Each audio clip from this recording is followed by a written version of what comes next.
As Sydney's roads continue to bear the brunt of a growing population, car sharing services are stepping in to lighten the load.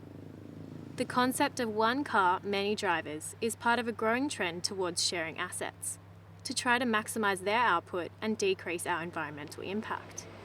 So, is it working? Amy Kelton started using GoGet Car Share 2 months ago after moving closer to the city. So what got me into car sharing was, I guess for me, I was living on the northern beaches and you drove everywhere. So I always had a car. You couldn't really get anywhere without a car. And then after working in the city for about 3 years, I decided to move in closer, and I've been at North Sydney for a couple of months. And my brother had used car share, and he was saying how, because there's not many places to park, and really I was only using it maybe once a week, once a fortnight. So I was like wasting so much money on actually buying my own car that I heard about GoGet and thought I'd try it out. To use GoGet, users sign up, receive a smart card which acts as a key, and can then find and book cars in their area online. GoGet covers the cost of cleaning, registration, insurance and maintenance.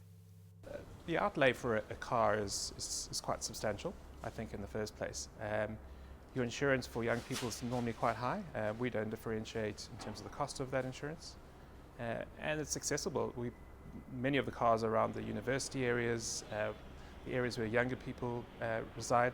And we found that most of the people that use us are younger people. And you don't want to be tied down to necessarily having a car. If you want to go away, then it sits around.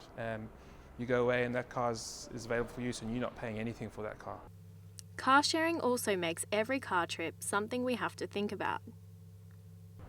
From the studies that have been done worldwide and internally with ourselves, we found that between 9 and some people suggest 21 cars are taken off the streets for every one car we put down. So obviously that's a lot of cars that have been taken out of the environment. So we think it's a really good story from that perspective.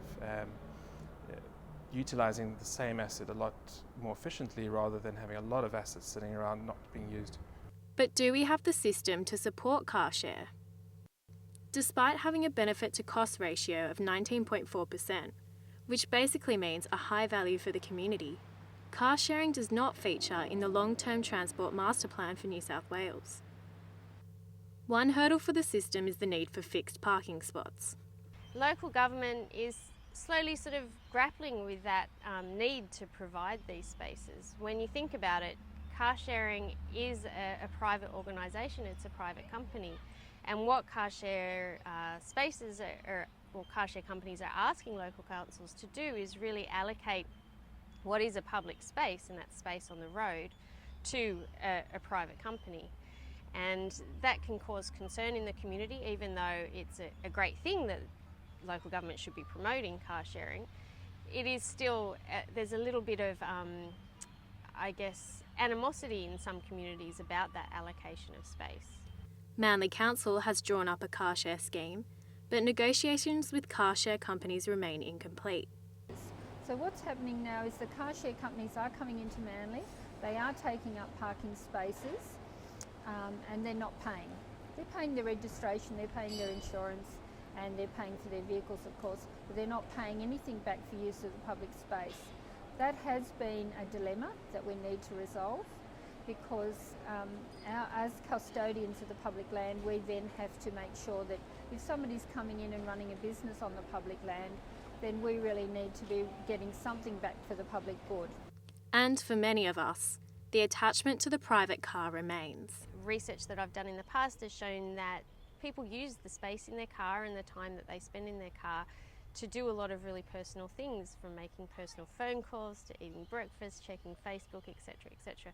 And those things can't necessarily be performed even in a car share car or on public transport.